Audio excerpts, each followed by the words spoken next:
Thank you for joining our second webinar in our 2018 webinar series. We are excited to be doing this and hope you guys will learn a lot.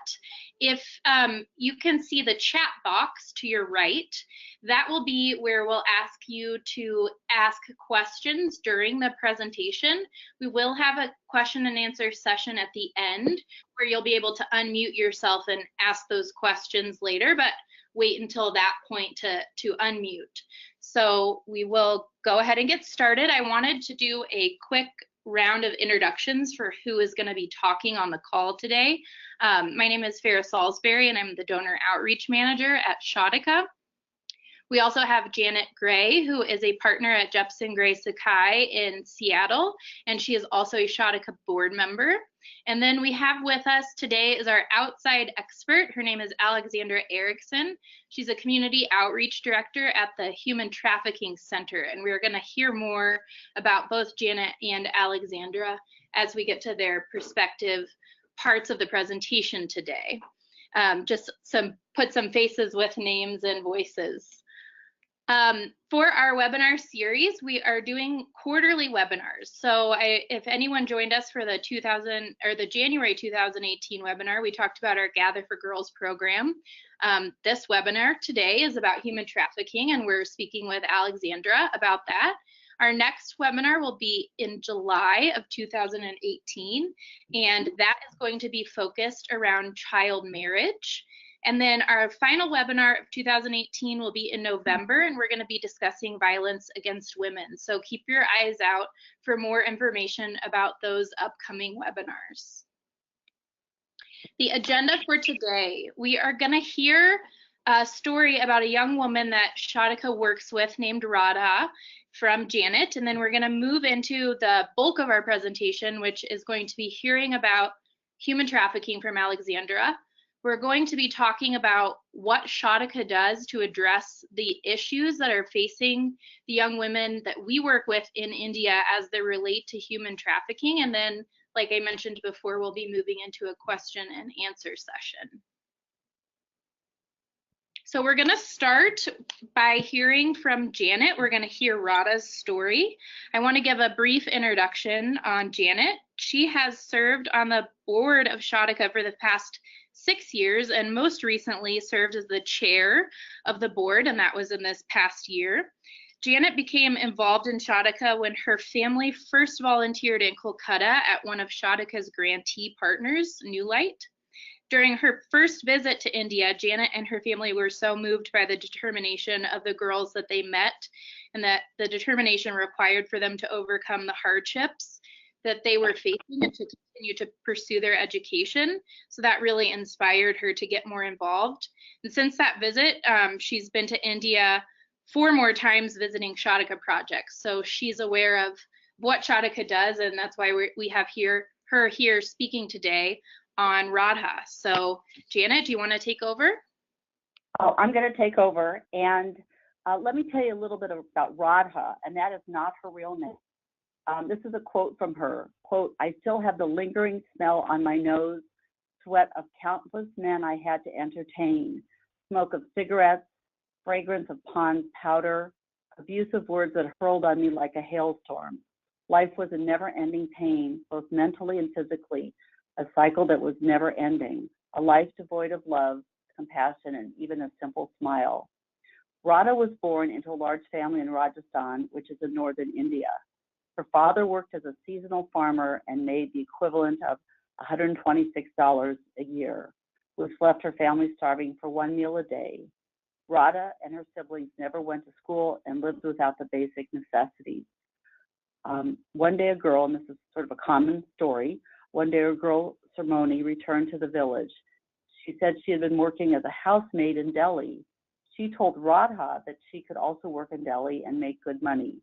Because they trusted Sarmoni, Radha's family gave Radha permission to go to Delhi for work. Radha left her family at age 14 and went to Delhi.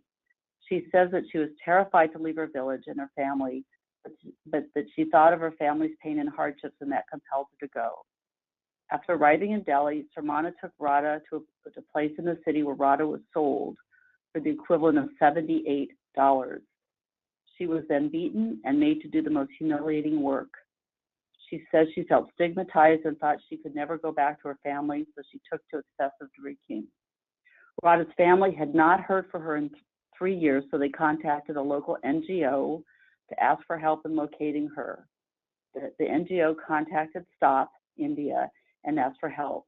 STOP found Radha and rescued her from the brothel. After giving her statement to the police, Radha was taken back to her village by STOP and began a process of rehabilitation. Today, she works as an active community worker and is learning embroidery. She says, quote, "Today I have the freedom to be what I want to be and am earning money with dignity." And STOP India is one of Shadhika's grantees. It's based in Delhi and seeks to end human trafficking through a multi-pronged approach.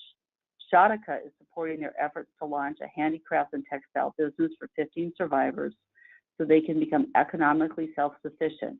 And I'm sorry you can't see me today because I'm wearing a necklace that was made by the workers at STOP. I also want to tell you how excited I am that Alexandra is able to speak to us today. Alexandra Erickson works at the Human Trafficking Center at the University of Denver, and she's the Community Outreach Director. The Human Trafficking Center works on slavery and human trafficking both internationally and domestically. It's a graduate level training institute that again focuses exclusively on human trafficking.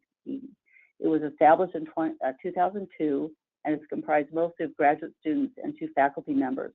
It is the only one of its kind in the US and possibly the world. And Alexandra is in the process of obtaining her master's in international human rights. So as I said, I'm really thrilled to have someone with Alexandra's expertise speak to us today. Thank you, Janet. What a beautiful introduction. I'm very honored to be here. Shadhika does really great work, and we're really honored to just come to partner with you guys in human trafficking. So I'm going to go ahead and get started. This is just kind of meant to be an introduction, right? Kind of a broad overview. So if you have any specific questions, please feel free to ask them in the chat box, or I'll provide my email so you can reach out to me at your convenience as well. Okay, so these are objectives. This is just basically what the presentation will answer today. What is human trafficking? What does it look like in India? What's being done to stop it? And then a quick note, we use victim and survivor kind of interchangeably throughout our presentation, but we recognize that people are in all stages of their survivorhood and victimhood and things like that. So we do recognize that. So what is human trafficking? Human trafficking was really only made illegal in 2000 with the passage of both international and domestic law. So international law, the Palermo Protocol, and domestically is the Trafficking and Victims Protection Act. And what it does is it breaks human trafficking down, the definition down into these 3 parts: action, means, and purpose. And action can be any of the things that are listed before you: recruiting someone, transporting someone, harboring someone, or attempting to do any of these things. The means by which this is done, so force, fraud, coercion. And it's important to note that the law says that this doesn't always have to be physical. It can be psychological too. And another important thing to note is that for anyone under 18, the means don't have to be established. So, and this is really only for sex trafficking. So any minor engaging in any type of sex work is automatically considered to be a trafficking victim. And that's extremely important because we as a nation agreed that anyone under 18 does not have agency to engage in those things. So that's kind of a crucial piece to note. The purpose, broadly defined, human trafficking can happen for either commercial sexual purposes or for labor and services. And one person doesn't have to commit all of these acts to be indicted, right? So multiple people can commit or can perform multiple actions in a number of these categories. And that's kind of another reason that human trafficking is so hard to define and pinpoint and kind of describe. Alrighty, so there are a number of different populations that are vulnerable to being trafficked. And most of them are living on the periphery or marginalized in some way. But what all of these individuals have in common is need, right? So if I have an unmet need, so if whether it's a physical need like shelter or an emotional need like love, it becomes easier for a trafficker to come along and fulfill that need, right?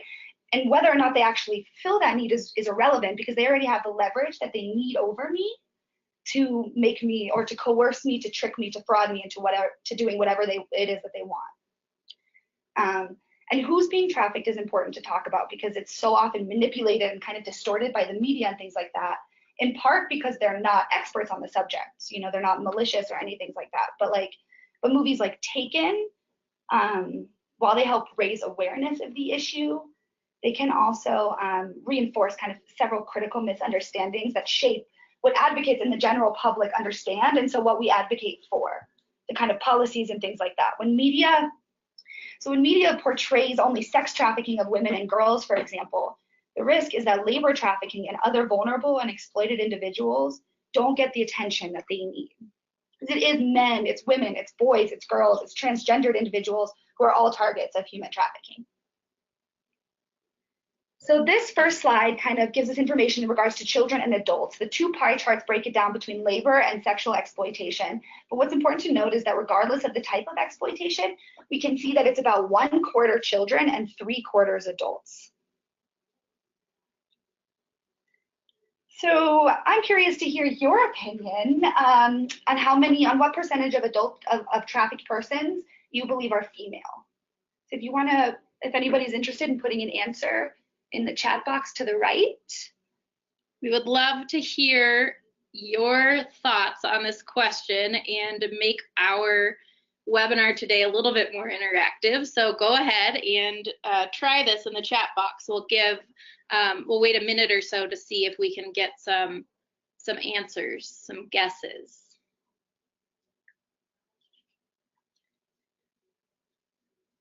Okay, we've got Janet. She's guessed 75% of trafficked adults are female. Do we have any other people who want to take a stab at this?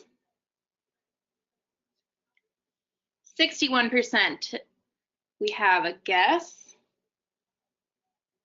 And 60%. Okay, so between 60 and 75% are where most of our guesses are landing. Alexander, do you want to take us on and show us the answer? Yeah, go for it. Please, Farah. Thank you. Those were actually amazing guesses.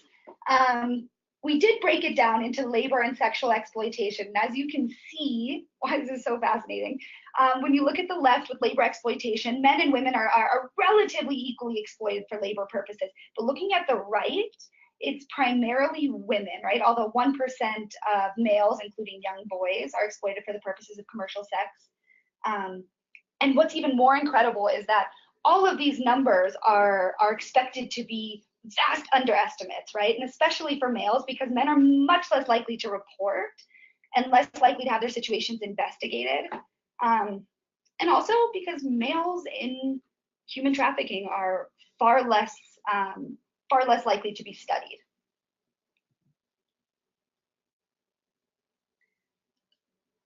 All right, there's a quick note. So unfortunately, we can really only report on the available information relating to the incidence of human trafficking, because the prevalence would mean that we would have to account for all reported and all unreported cases of human trafficking, which is obviously not possible. So incidence is really the only thing that can be measured when it comes to human trafficking.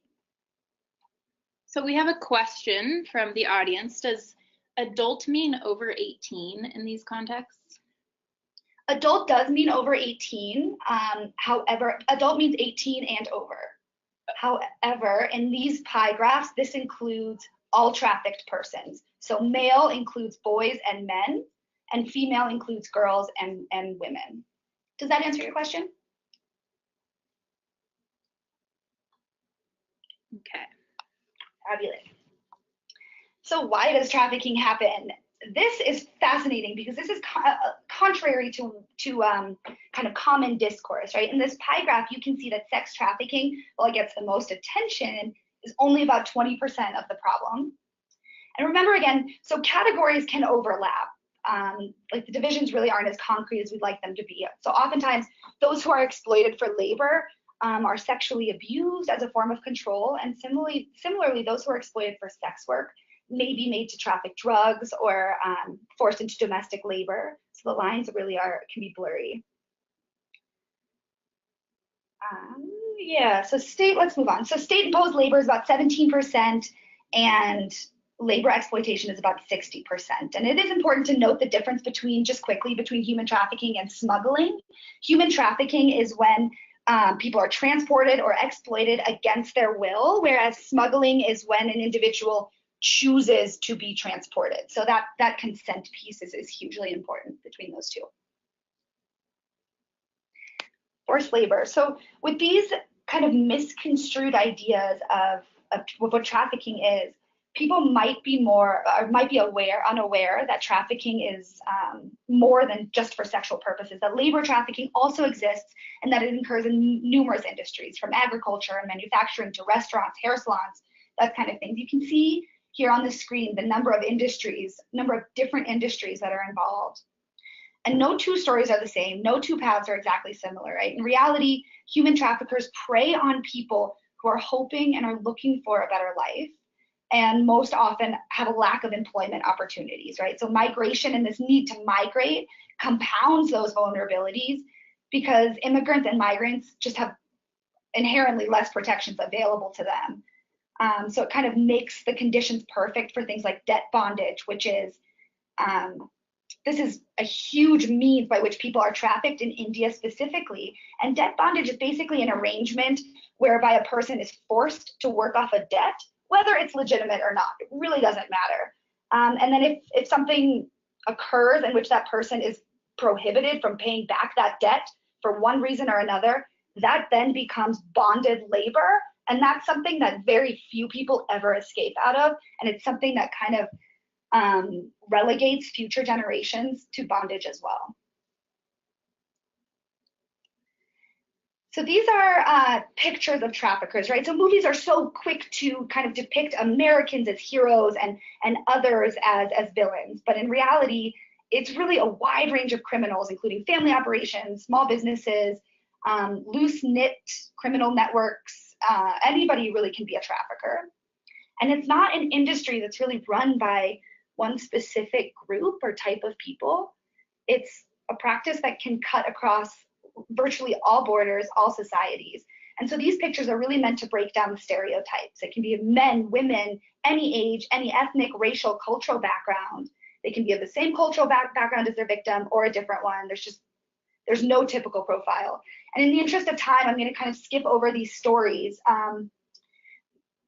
But if you would like any specific details or the stories, please let me know. I'd be happy to forward those. Where does trafficking happen? So people love numbers, so we give them numbers, even though they may not be as accurate as we'd like. They are most likely an underestimate. Trafficking is clandestine, right? People don't line up and say, I'm a victim, count me. And so many people are really kind of fall through the cracks in terms of being counted. The best estimates that we have come from the International Labor Organization. But you'll hear different estimates because, again, it's a very hidden, very covert crime. So if you look at Asia, which is interesting, you'll see these numbers are really high. And what's even more fascinating is that there's a huge lack of transparency among these countries. So the numbers are most likely much higher. Awesome. We'll get into the India. So this is the Human Trafficking Center's interactive flow map, right? That essentially gives us an idea on human trafficking profiles per and between countries. Each of these lines can be clicked on for a profile. The types of individuals that are being trafficked, the type of trafficking, the means by which people are being trafficked, things like that. We can see that India is a source, destination, and transit country, which means that men, women, girls, boys are trafficked out of the country, into the country, and are mostly transported within India's borders for forced labor and sex trafficking. And forced labor actually constitutes India's largest trafficking problem. So men, women, children, girls, and boys in debt bondage, a lot of times inheriting, like we mentioned earlier, inheriting that from their previous generations, that are forced to work in things like brick kilns, rice mills, agriculture, and embroidery factories. And those from the most disadvantaged social strata, the lowest caste, and Dalits, the members of tribal communities, religious minorities, and women and girls from excluded groups are actually the most vulnerable. Additional industries in which forced labor can be found in India are things like construction, steel, textile industries, wire manufacturing for underground cables, biscuit factories, pickling, floriculture, fish farms, and ship breaking.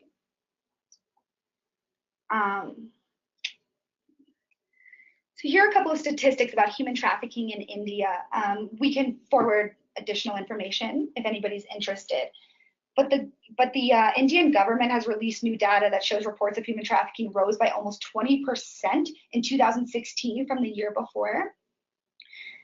But these figures, like we mentioned, really fail to kind of address or reflect the true magnitude of the crime, right? This rise is really attributable to greater public awareness and increased police training than it is in an increase of actual trafficking scenarios. But the figures do remain to be a gross underestimate because so many of these cases really just go unreported.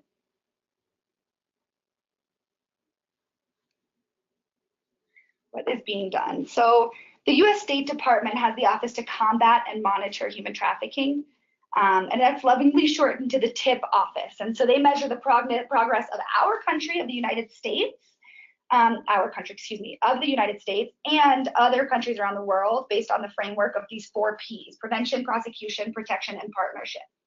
In India specifically, although the government response to human trafficking is, it has improved, the justice and support for victims is still virtually non-existent, especially for children.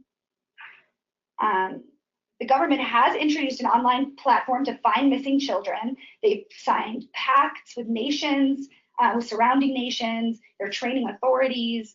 The Prime Minister Modi's government also plans to unveil India's first comprehensive law on human trafficking, which is yet to be voted on. So snaps for that. Hopefully that will go in a great direction, keeping our eyes peeled on what happens with that law.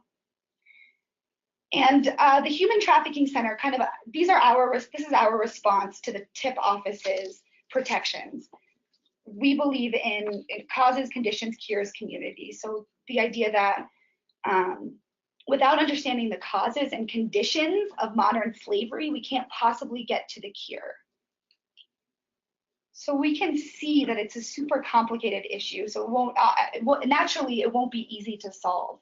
There's no single solution, right? For example, people might have no idea that rescue may not actually be the answer. And if it is, it really is only the beginning of an even more challenging process, right? Assisting and supporting survivors in their recovery and reintegration into their communities, which is why STOP is so wonderful, in my opinion, just because that's the type of organization that's the stepping stone to making rescue less harmful. And that's, it's really a great pillar on how other organizations can do that less harmful. And I think that that's really an amazing progressive company that's doing great things. So what can you do? People kind of ask us this all the time. Wrapping up, here's some of the ways that each of us can get involved and really learn about what's going on without kind of perpetuating harm or having these unintended consequences just because the issue is so misunderstood. We can educate ourselves in our community. We can attend presentations, conferences. You're obviously on the right path if you're watching this webinar, so check that one off the list. Being aware of what we buy, ensuring that fair trade labels on our clothing and food items. We have a bunch of information on fair trade stuff, so if you'd like some more information, please give us a call or contact us and we'll forward more information on that. Volunteer, yeah, we don't all have the expertise to act as social workers and therapists and lawyers and things like that, but if you do, please, reach out to your local organization, things like that. Encourage family members, friends, community members to do the same. And referral services. So this is, contact state representatives, make sure they know that you care about the issues so that they can work to make better laws, things like that. And then referral services. This is actually one of my favorites. This is a way that each of us can can really have an impact. It's just basically see something, say something, right? If somebody notices something's wrong, a lot of tips come from the public. So we can each be vigilant and do our part to ensure that these things are kind of cut off at the source. These numbers on the side are the national and the Colorado human trafficking hotlines, and they're always open to provide advice, referrals, anything like that. And we would love for you to continue to follow us. We have a website, we have a blog, we publish at least weekly, we have news stories, we have all sorts of things like that. Our website has a number of resources and fact sheets and all of our information. And so if you have any questions, please feel free to contact me at any time, or the center. We'd be happy to help out or provide any information that we can. Thank you so much. I appreciate this. Of course. Sarah. Thank you, Alexander, for joining us. And we are going to have Alexander here at the end of the presentation, at the end of the webinar, once I'm finished speaking about Shadhika's work, in case you have any more questions that you want to ask of her. So thank you again for joining us. Thank you. I am going to spend a little bit of time talking about Shadhika's work and the way that we believe this impacts the outcomes of human trafficking or prevents human trafficking from happening to this vulnerable population in India, which we believe is the young women that we serve. We have this statistic from the Global Slavery Index. About 1.3 million of all human trafficking cases in India involve children under 16 years of age, and India alone is home to 18 million of the world's modern slaves. And this is in answer to that question that we always get here at Shadhika, which is, why should I care about something that's happening halfway around the world? If you look at these numbers, they're staggering, and knowing that we can have an impact in changing some of these numbers impacts a huge portion of the world's population in one place. And that's why we should, as people all around the world, as women all around the world who care about this issue, care about what's happening to it in India.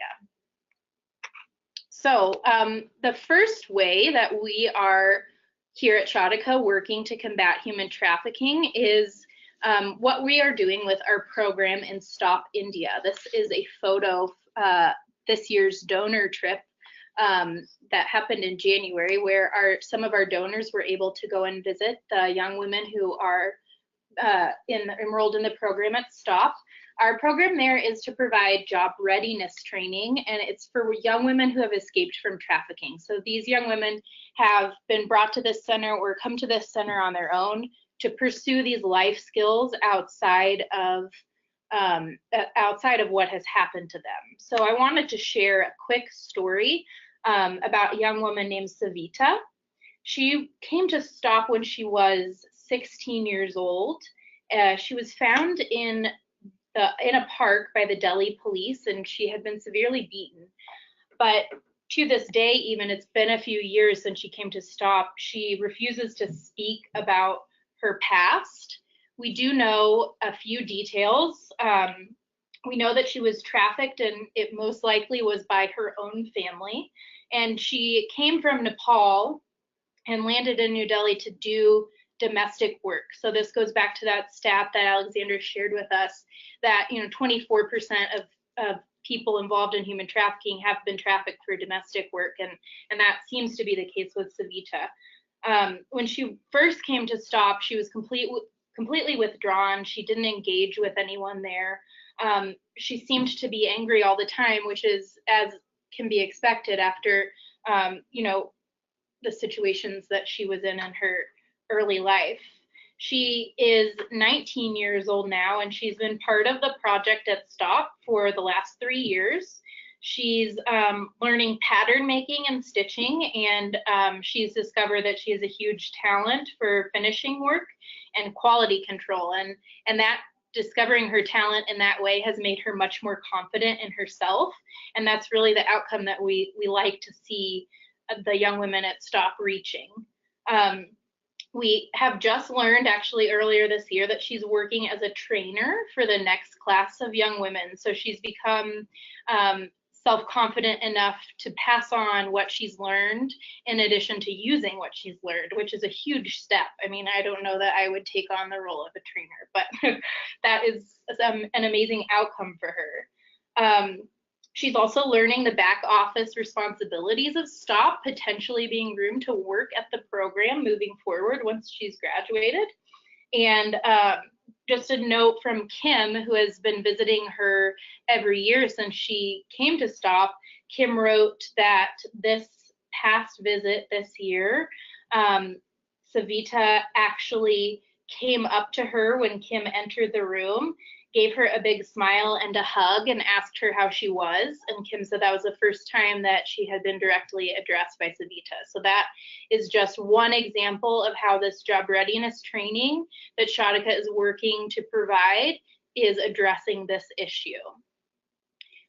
Wanted to share another story about our program at Bali Money. So Bali Money is our partner site outside of Bangalore, and they are a home for orphaned or abandoned girls. They have over 60 girls living there right now.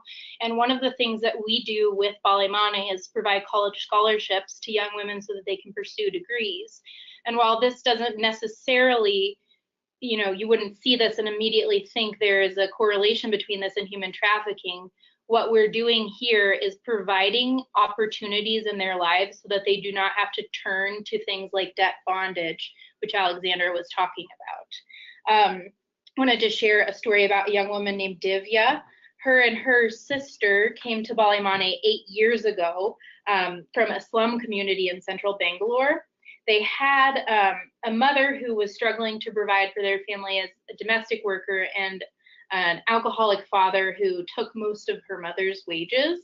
And because of this, their older sister was trafficked in a domestic arrangement to provide for the family.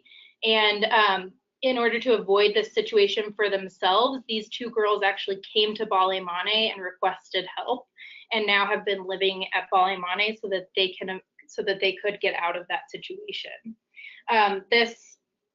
This move that they took enabled them to escape the cycle of this domestic work that their sister found herself in, and we've seen huge strides made by Divya. She is getting a college degree now in accounting and hotel management, and she wants to use that degree to make a difference for women from her community. So she hopes to own a restaurant or a hotel where she can employ girls and women in the community so that they can have access to sustainable employment.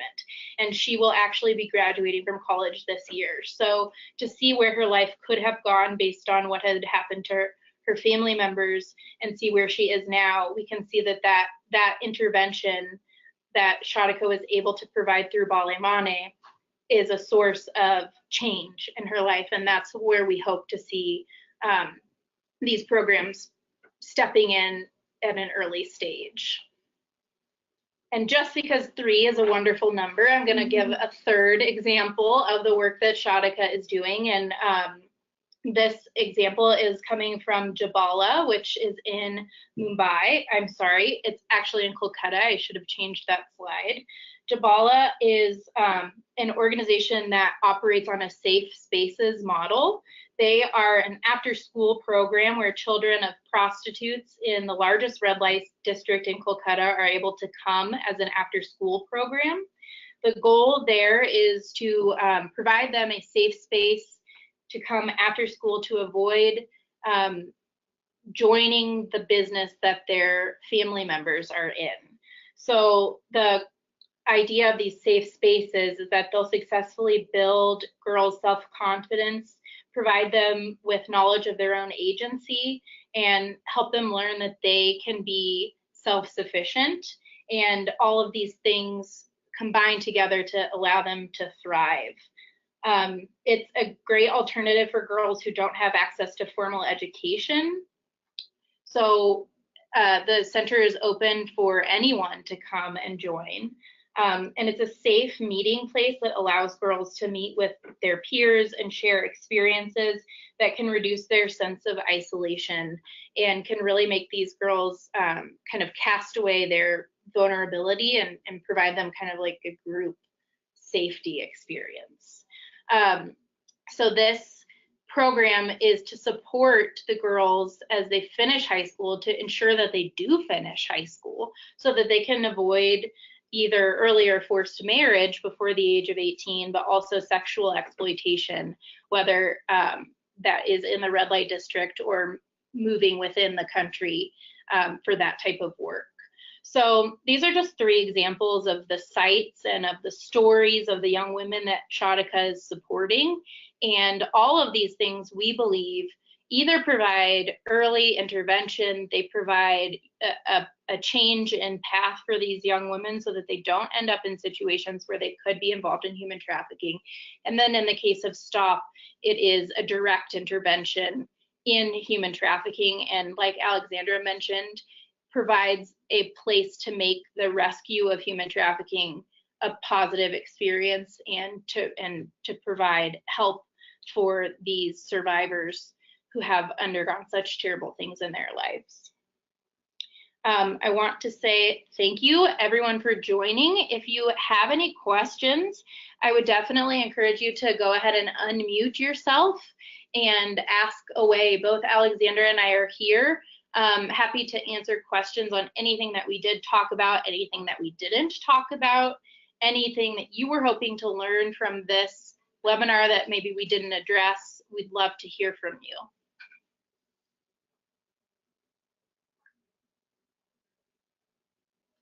You can use the chat box as well if it's hard to get unmuted.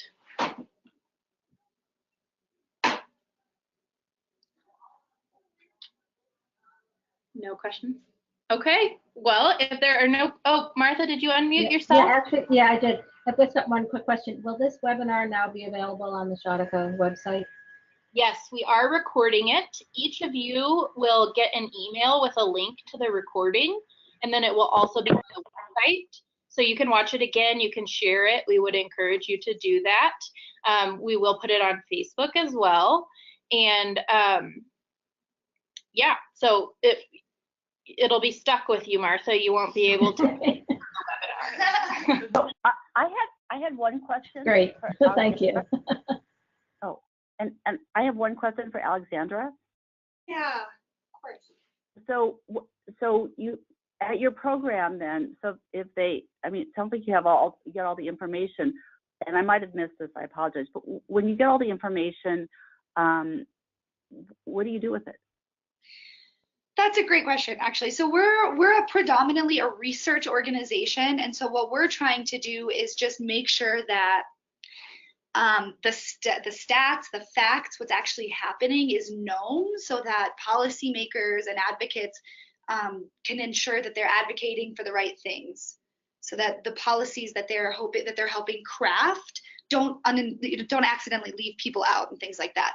So we do research, and then we're also doing, as you saw on the slideshow with the flow map out of India where all those lines came out, we're designing that so that people can investigate human trafficking and kind of come up with their own ideas on their own time.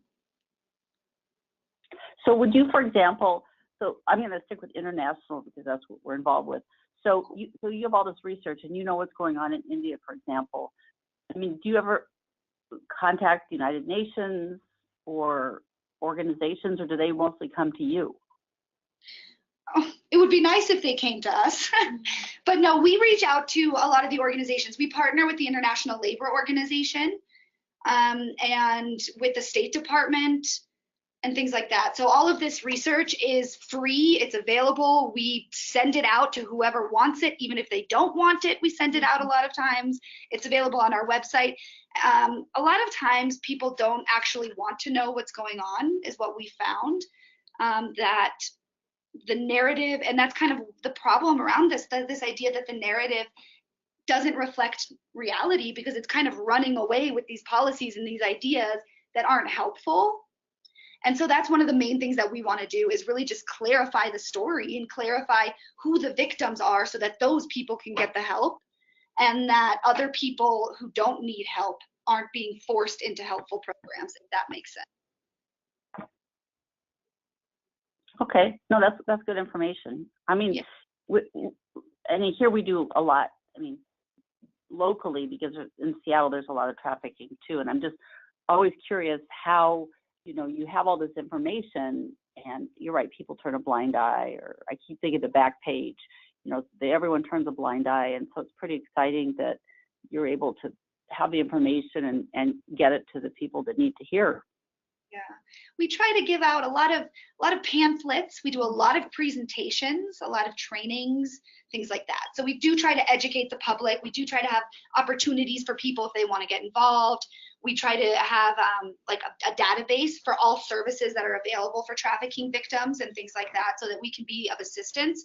But we also really try not to take a stand politically or otherwise. Right. Okay. Yeah. Well, thank you. Yeah, I hope that answered your question. It was perfect. Thank you. Great. Any other questions or comments, concerns, thoughts, any of the above? No? Okay, well, thank you so much for joining. I hope you guys enjoyed this. Like I mentioned, this will be available on every platform that Shadhika has if you want to share or watch again. I want to say thank you to Alexandra again for joining us, and thank you to the Human Trafficking Center for all the great information. Like I mentioned before, our next webinar here at Shadhika will be on child marriage, and that will be in July. We don't have a set date for that yet, but keep an eye out in your emails for the RSVP link for that. And I hope that all of you are following us on social media, but if you aren't, here are our handles. And also my contact information if you have any questions or follow-up. I will mention we're going to send out a survey link to everyone who registered for the webinar, so keep your eyes out for that. We'd really appreciate the feedback, since this is only our second webinar. We'd love to hear feedback from you and be able to implement those changes for our next one. And with that, we actually wrapped up a little bit early, so I'm happy to give you guys back 15 minutes of your day. I want to say thank you and enjoy the rest of your evening, and have a great week. Thank you. Thank you, Janet.